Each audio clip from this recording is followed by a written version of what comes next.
Et coucou tout le monde, on est de retour après une semaine de pause parce qu'il y a eu une pause. Et donc on est de retour avec pas tant de nouvelles que ça, mais au moins ça sera court, vous en irez pas.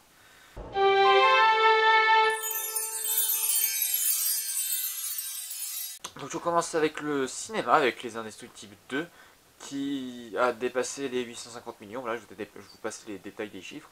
Et donc qui est en train de devenir des plus gros succès pour Pixar. Donc voilà, donc c'est un gros succès critique et box-office, donc c'est bien. Voilà.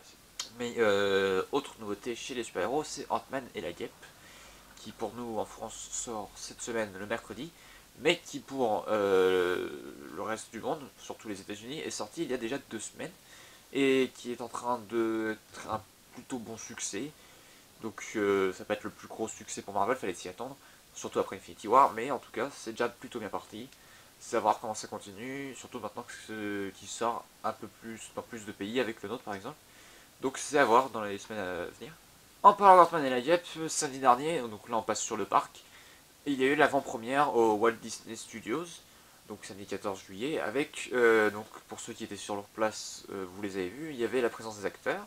Dans le Studio Theater où ils jouent normalement l'Alliance des super-héros, il y avait l'avant-première du film. Et après, il y avait une petite soirée avec musique, cocktail, choses comme ça, des tables installées sur la place des stars. Donc très sympathique pour la petite soirée, projection de l'affiche sur la Tour de la Terreur.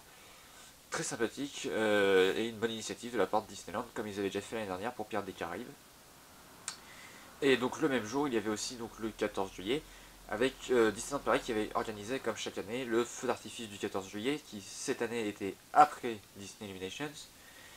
Et donc un petit feu d'artifice de 6 minutes, très sympathique et très bruyant. Mais si vous voulez voir, vous pouvez le voir dans une de nos dernières vidéos, justement spécialement que le feu d'artifice. Donc c'est pas très long et c'est très beau. Donc je vous conseille d'aller la voir. En parlant de feu d'artifice, le lendemain aussi, dimanche 15 juillet, qui était aussi une journée un peu spéciale pour la France, Disneyland a aussi organisé, c'était une surprise d'ailleurs pour tout le monde, un petit feu d'artifice de 2 minutes cette fois-ci sur I Will Survive pour célébrer la victoire de l'équipe française à la Coupe du Monde de 2018.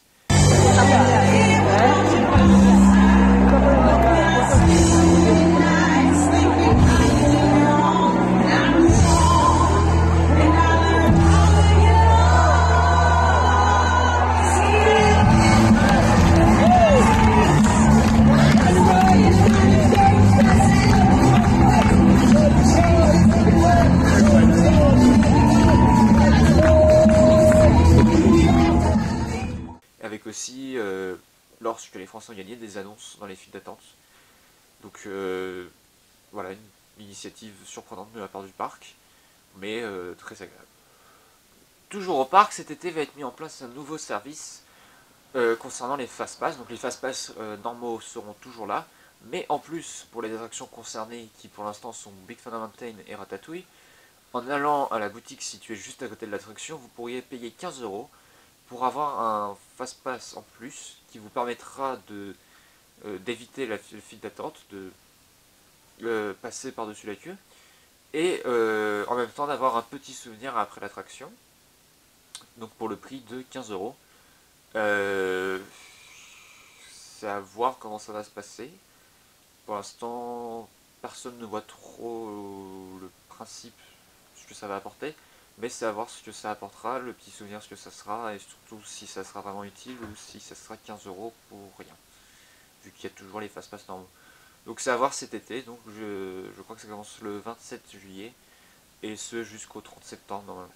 Et pour finir avec le parc, un petit point sur les rénovations. Donc samedi réouvre Manhattan's Teacups, tout beau tout neuf, avec un nouveau sol pavé, les tasses complètement refaites, la verrière qui brille. Donc on a hâte de voir comment l'attraction va être. Ensuite du côté de la Tour de la Terreur, elle est presque complètement sous les bâches, ça y est. Et surprise, le Studio 1, donc l'entrée des Walt Disney Studios, petit à petit commence à être lui aussi sous les bâches, donc à l'image de la Tour de la Terreur, pour être complètement refait, pour être complètement rénové, pardon.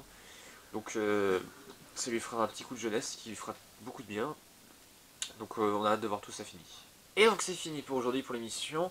juste avant de partir, je viens de me rappeler, donc il y avait l'avant-première de Ant-Man et le Guêpe, et donc les acteurs étaient dans le parc, enfin étaient dans le parc, ils étaient logés à l'hôtel, et donc mes parents sont allés manger à l'hôtel, et donc ma mère a vu Michael Douglas qui joue Hank Pym dans le film, et il n'y avait pas plus beauf à dire, quand elle l'a vu, elle lui a dit I love you Michael. Donc là, niveau beauf, on a... Tu sais ce qu'il te dit, Michael? Bon bah, c'est tout pour aujourd'hui. Du coup, à la semaine prochaine, et bah, voilà. Salut.